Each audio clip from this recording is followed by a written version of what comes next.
Hello friends, तो हम लोग उपस्थित हैं अभी बिहार करंट अफेयर्स के सेशन में हैं और आज से हम लोग प्रारंभ कर रहे हैं बिहार का करंट अफेयर्स।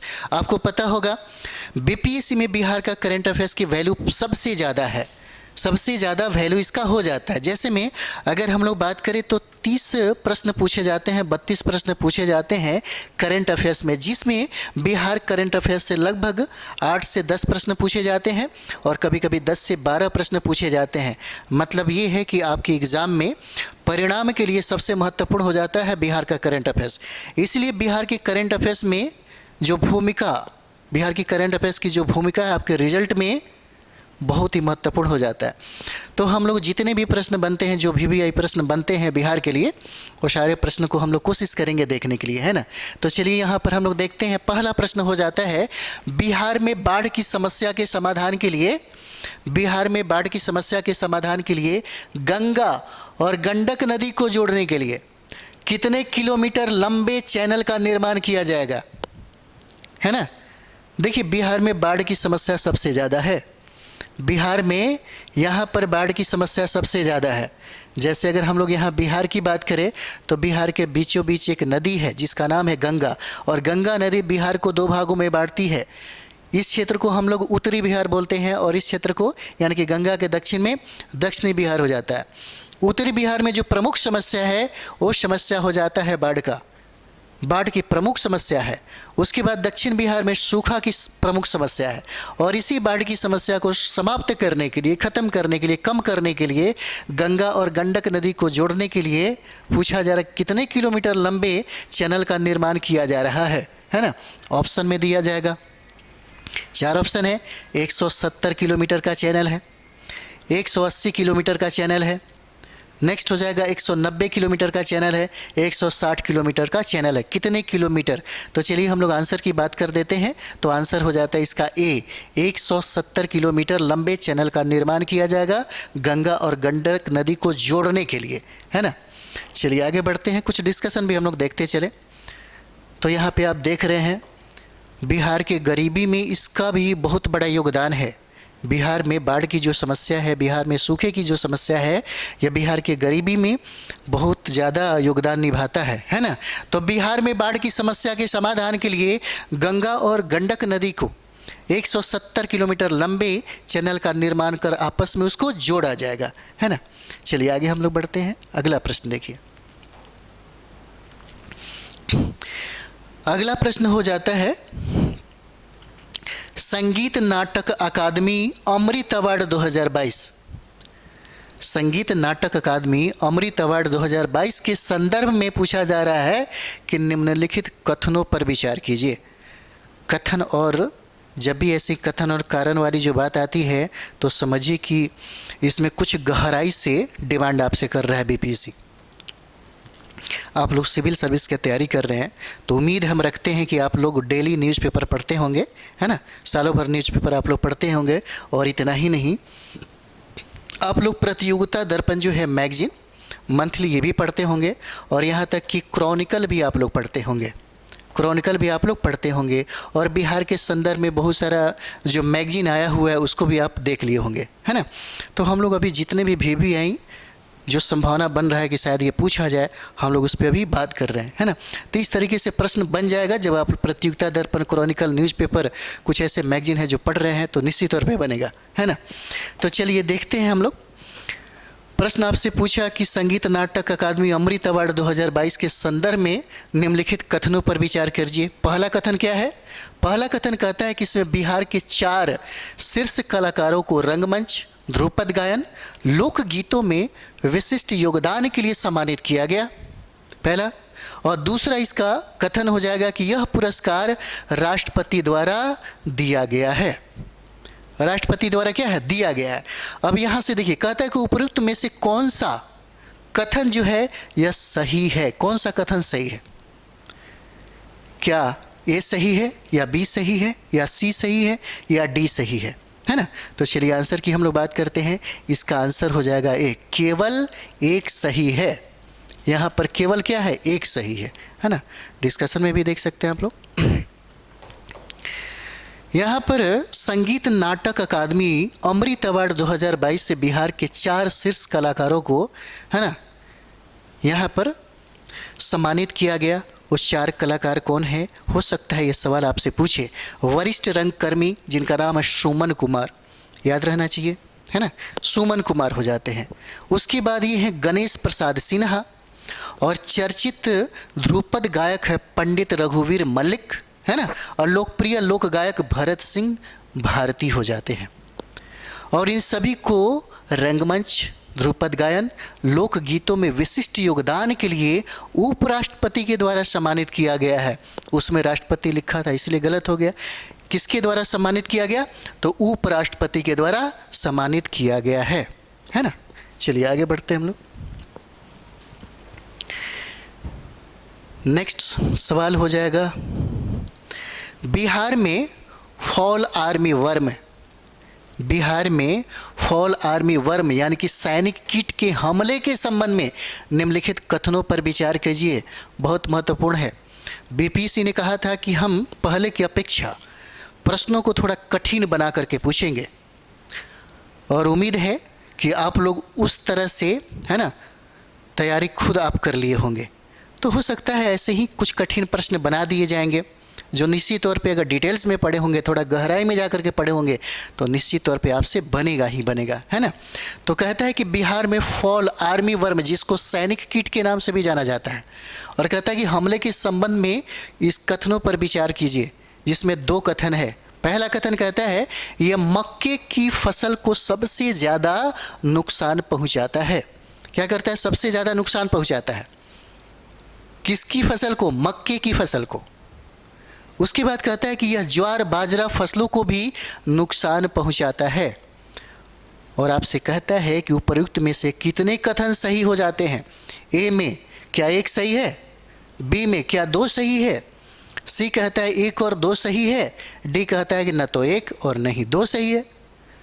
तो हम लोग आंसर की बात करेंगे तो 1 और 2 दोनों सही हो जाता है। इसका आंसर क्या है? सी हो जाएगा, है ना। इसका आंसर क्या है? सी हो जाता है। ये मक्के की फसल को जो सबसे ज़्यादा नुकसान पहुंचाता है, साथ ही साथ यह जो है ज्वार बाजरा की फसलों को भी नुकसान पहुंचाता है, जिसका नाम है सैनिक कीट। इसको फॉल आर्मी वर्म भी कहा जाता है ना। चलिए बढ़ते हैं। ये देखिए, यही आपका कीट है ना, जो सबसे ज़्यादा नुकसान पहुंचाता है। यही कीट आप देख रहे हैं, और सैनिक, इसको सैनिक कीट के नाम से जानते हैं। मक्के की फसल को सबसे ज़्यादा यह नुकसान पहुंचाता है। मक्के के अलावा ज्वार बाजरा जैसे अन्य फसलों को भी नुकसान पहुंचाता है। इसे फॉल आर्मी वर्म के नाम से भी जाना जाता है, जो आप यहाँ पे देख रहे हैं, है ना। यही कीट है जिसको हम लोग सैनिक कीट के नाम से जानते हैं, या फॉल आर्मी वर्म के नाम से भी हम लोग इसको जानते हैं। चलिए अगले प्रश्न की तरफ में। चौथा अगला प्रश्न है ना, निम्नलिखित में से कौन सा कथन बुद्ध सम्यक दर्शन संग्रहालय के संदर्भ में सही नहीं है? जब एग्जाम में आप प्रश्न बनाएं तो ज़रूर सही, एकदम एकाग्र होकर ज़रूर प्रश्नों को पढ़िएगा, है ना। तुरंत जवाब नहीं देना चाहिए, क्योंकि आपको रंगना भी है, और रंग जाने के बाद 1-1 नंबर आपके ज़िंदगी का फैसला करता है। 1-1 नंबर जो है आपके जीवन का फैसला करेगा। इसलिए बहुत ही सीरियस होकर के एग्ज़ाम देना चाहिए। जो भी आपको वक्त मिला है ना, जो भी आपने पढ़ा है, एकाग्र होकर के प्रश्नों को बनाइए, और प्रश्न को कम से कम 2 बार ज़रूर पढ़ना चाहिए, है ना। जैसे मानते हैं कि अगर पूछा जाए निम्नलिखित में से कौन सा कथन बुद्ध सम्यक दर्शन संग्रहालय के संदर्भ में क्या है, सही नहीं है, और आपको लगा कि सही है, तो सारा का सारा इसका जो व्यवहार है बदल जाएगा, आंसर का इसका स्वरूप ही बदल जाएगा। इसलिए प्रश्न देखिए, कहता है कि बुद्ध सम्यक दर्शन संग्रहालय के संदर्भ में सही नहीं है ना, सही नहीं है। क्या हो जाएगा? इसका निर्माण वैशाली में हो रहा है, क्या ये सही है ना। इसका निर्माण वर्ष 2024 तक पूरा हो जाएगा, क्या ये सही है। इसमें बुद्ध के अस्थि कलश को स्थापित किया जाएगा, क्या ये सही है। और कहता है कि इस संग्रहालय का उद्घाटन प्रधानमंत्री करेंगे, है ना। कौन सा सही हो जाएगा? तो चलिए आंसर की हम लोग बात करें तो यह आंसर डी हो जाता है। इस संग्रहालय का उद्घाटन प्रधानमंत्री करेंगे, है ना, किए भी। चलिए यहाँ पर देखिए, बिहार के वैशाली में, कहाँ पर, तो बिहार के वैशाली में बुद्ध सम्यक दर्शन संग्रहालय का निर्माण हो रहा है। कहाँ पर, वैशाली में हो रहा है और इसके जून 2024 तक पूर्ण होने का अनुमान है। और इस संग्रहालय का उद्घाटन बौद्ध धर्मगुरु दलाई लामा द्वारा करेंगे। हम लोगों ने उसका एक बार और देख लिए, है ना। इसमें कहता है कि सही नहीं है, इस संग्रहालय का उद्घाटन प्रधानमंत्री नहीं करेंगे, है ना। तो ये कौन करेंगे, दलाई लामा के द्वारा इसको किया जाएगा, है ना। चलिए आगे हम लोग बढ़ते हैं। बिहार में किस स्थान पर, बहुत इंपॉर्टेंट है ये सवाल, बिहार में किस स्थान पर कछुओं के लिए पहले पुनर्वास केंद्र का उद्घाटन किया गया। बिहार के किस स्थान पर कछुओं के लिए पहले पुनर्वास केंद्र का उद्घाटन किया गया, आपके लिए बहुत इंपॉर्टेंट है ना। कहाँ पर किया गया, क्या भागलपुर में किया गया, क्या सीतामढ़ी में किया गया, क्या पूर्णिया में किया गया, या किशनगंज में किया गया। कहाँ पर किया गया, क्या कहता है, कछुओं के लिए पहले पुनर्वास केंद्र का उद्घाटन किया गया है। तो इसका आंसर देखिए, इसका आंसर हो जाएगा भागलपुर। यह भागलपुर इसका आंसर हो जाता है। चलिए, भागलपुर में मीठे पानी के कछुओं के लिए पहले पुनर्वास केंद्र का उद्घाटन किया गया, भागलपुर में, है ना। यह केंद्र भागलपुर वन प्रभाग के सुंदर वन क्षेत्र में बनाया जा रहा है और इस केंद्र में तस्करी या शिकार के दौरान घायल हुए कछुओं को रखा जाएगा। इंपॉर्टेंट है ना।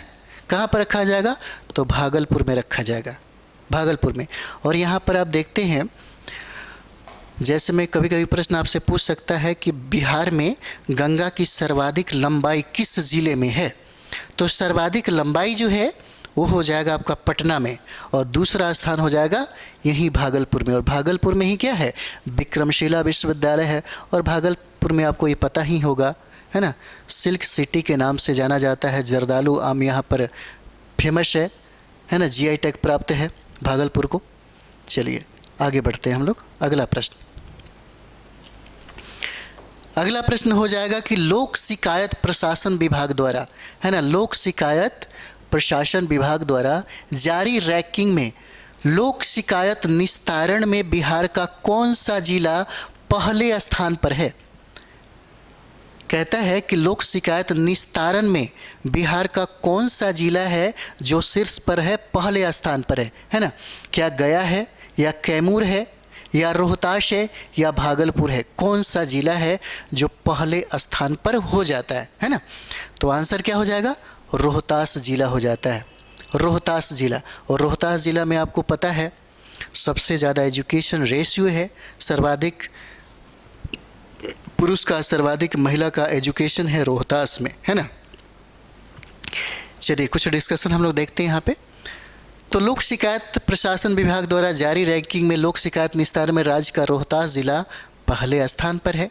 चलिए अगला प्रश्न देखते हैं हम लोग। फिल्म अभिनेता मनोज बाजपेयी के जीवन पर आधारित पुस्तक कुछ पाने की जिद किसके द्वारा लिखी गई है। जब आप लोग देख रहे हैं तो कम से कम एक बार लाइक ज़रूर करिए, है ना। हमको भी लगता है, अच्छा लगता है जब आप लोग लाइक करते हैं तो, है ना।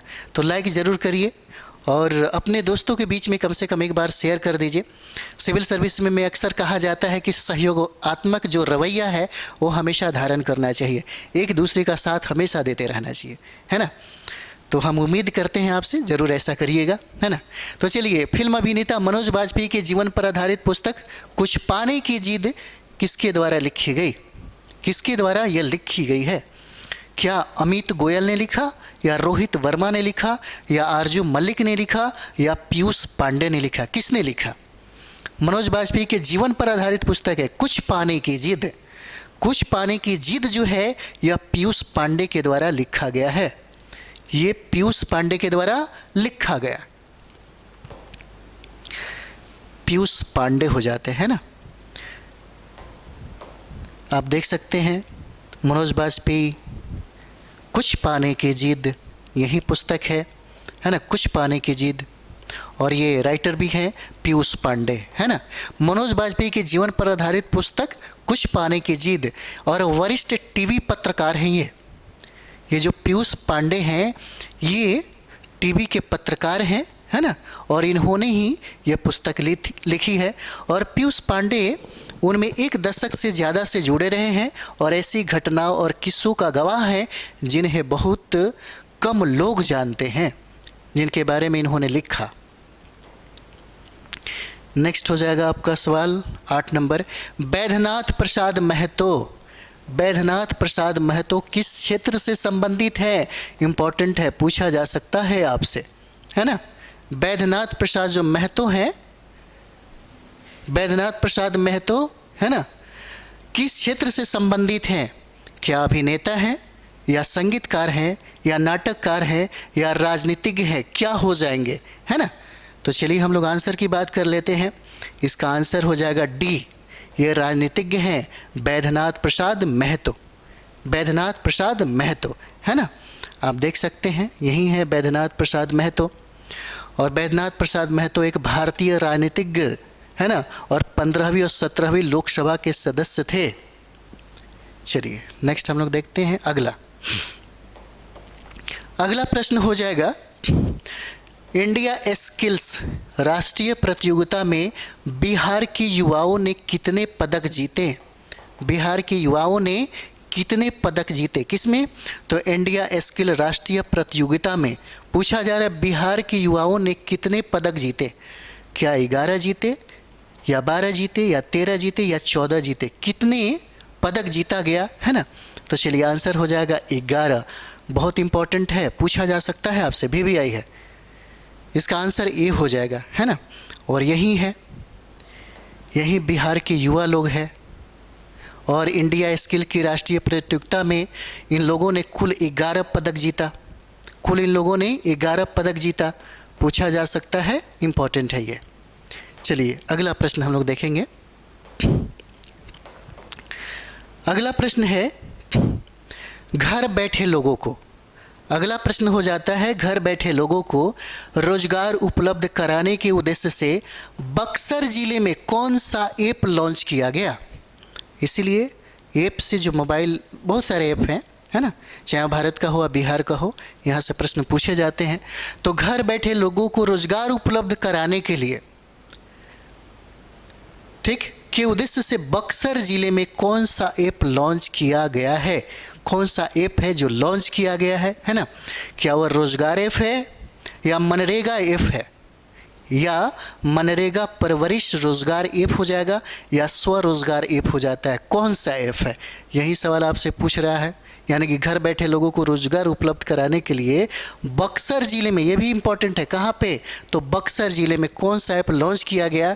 तो आंसर पे हम लोग बात करें, ये हो जाएगा मनरेगा परवरिश रोजगार ऐप हो जाता है, जो बक्सर जिले में इसको लॉन्च किया गया, है ना, बक्सर जिले में। चलिए यहाँ पर हम लोग देखते हैं कि घर बैठे लोगों को रोजगार उपलब्ध कराने और आत्मनिर्भर बनाने के उद्देश्य से बक्सर जिले के चौसा में मनरेगा परवरिश रोजगार ऐप लॉन्च किया गया। और गंगा का जो प्रवेश है बिहार में, यही बक्सर में ही प्रारंभ होता है ना, बक्सर में ही प्रारंभ। ये जो है गंगा नदी जो प्रवेश करता है बिहार में, चौसा में ही प्रवेश करता है ना। तो चलिए यहीं पे हम लोग इसको विराम करते हैं, है ना। तो आप ज़रूर अपने साथियों के, अपने साथी संगियों के बीच में ज़रूर इसको शेयर करिए, लाइक कमेंट्स करते रहिए, है ना, ताकि एनर्जी मिलता रहेगा। और हम 70 BPSC के पहले जितने भी हमें इम्पॉर्टेंट लगता है कि हमें ये सारा करा देना चाहिए, हम ज़रूर इसको ख़त्म करेंगे, है ना। तो चलिए हम लोग मिलते हैं अगले वीडियो में। थैंक यू वेरी मच आप सभी लोग।